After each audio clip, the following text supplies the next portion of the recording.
Pooh and Piglet go hunting.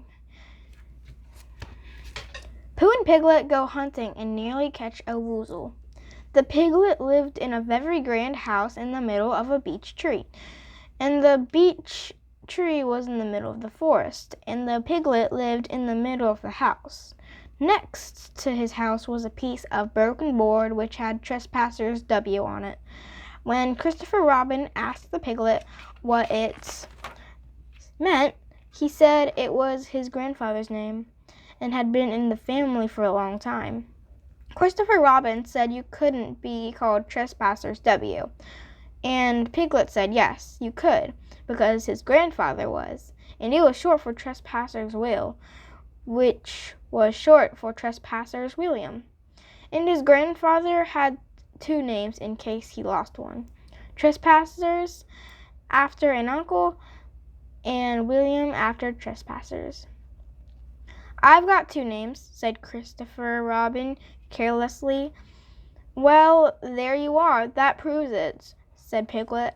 One fine winter's day, when Piglet was brushing away the snow in front of his house, he happened to look up, and there was Winnie-the-Pooh.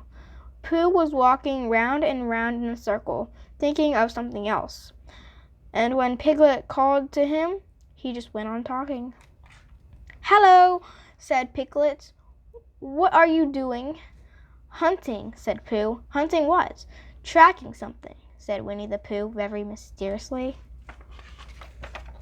Tracking what? Said Piglet, coming closer.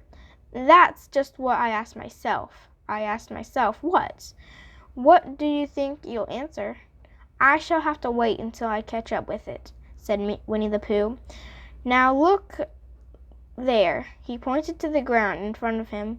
What do you see there? Tracks, said Piglet. Paw marks. He gave a little squeak of excitement. Oh, Pooh, do you think it's a woozle? It may be, said Pooh. Sometimes it is, and sometimes it isn't. You never can tell with paw marks. With these few words, he went on tracking, and Piglet, after watching him for a minute or two, ran after him. Winnie-the-Pooh had come to a sudden stop, and was bending over the tracks in a puzzled sort of way. What's the matter? Asked Piglet. It's a very funny thing, said Bear, but there seem to be two animals now. This, whatever it was, has been joined by another, whatever it is, and the two of them are now proceeding in company. Would you mind coming with me, Piglet, in case they turn out to be hostile animals? Piglet scratched his ear in a nice sort of way, and said that he had nothing to do until Friday, and would be delighted to come in case it was a woozle. You mean in case it really is two woozles, said Winnie-the-Pooh. The Piglet said that anyhow he had nothing to do until Friday, so off they went together. There was a small spinney of larch trees just here, and it seemed as if the two woozles, if that is what they were, had been going round this spinney. So round this spinney went Pooh and Piglet after them. Piglet passed the time by telling Pooh what his grandfather Trespassers W had done to remove stiffness after tracking, and how his grandfather Trespassers W had suffered in his later years from shortness of breath, and other matters of interest, and Pooh wondering what a grandfather was like, and if perhaps this was two grandfathers they were after now, and if so, whether he would be allowed to take one home and keep it, and what Christopher Robin would say, and still the tracks went on in front of them. Suddenly, Winnie-the-Pooh stopped and pointed excitedly in front of them. Look! What? Said Piglet with a jump. And then, to show what he hadn't been frightened, he jumped up and down once or twice in an exercising sort of way. "The tracks," said Pooh. "A third animal has joined the other two." "Pooh," cried Piglet, "do you think it is another woozle?" "No," said Pooh, "because it makes different marks. It is either two woozles in one, as it might be Whizzle or two, as it might be Whizzles in one. If so it is Woozle. Let us continue to follow them." So they went on, feeling like just a little anxious now, in case the three animals in front of them were hostile intent. And Piglet wished very much that his grandfather, T.W., were there, instead of everywhere elsewhere, and Pooh thought how nice it would be if they met Christopher Robin suddenly but quite accidentally, and only because he liked Christopher Robin so much. And then, all of a sudden, Winnie-the-Pooh stopped again and licked the tip of his nose in a cooling manner, for he was feeling more hot and anxious than ever in his life before. There were 4 animals in front of them. "Do you see, Piglet? Look at the tracks.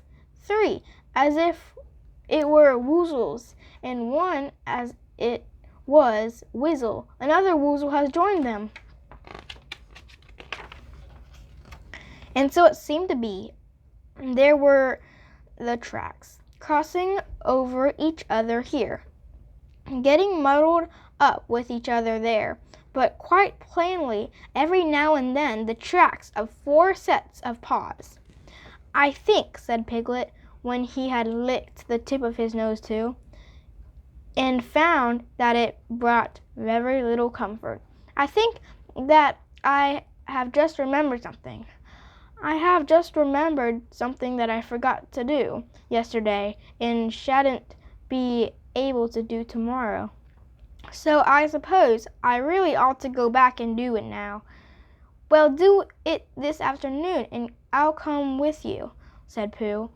"It isn't the sort of thing you can do in the afternoon," said Piglet quickly. "It's a very particular morning thing that has to be done in the morning, and, if possible, between the hours of— what would you say the time was?" "About 12, said Winnie-the-Pooh, looking at the sun. "Between, as I was saying, the hours of 12 and 12:05. So, really, dear old Pooh, if you'll excuse me— what's that?"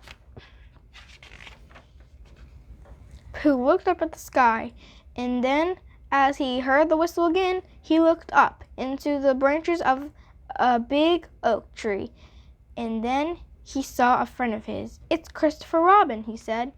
"Ah, then you'll be all right," said Piglet. "You'll be quite safe with him. Goodbye." And he trotted off home as quickly as he could, very glad to be out of all danger again.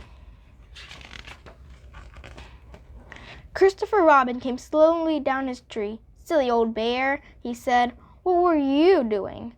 First you went round the spinney twice by yourself, and then Piglet ran after you, and you went round again together, and then you were just going round a 4th time.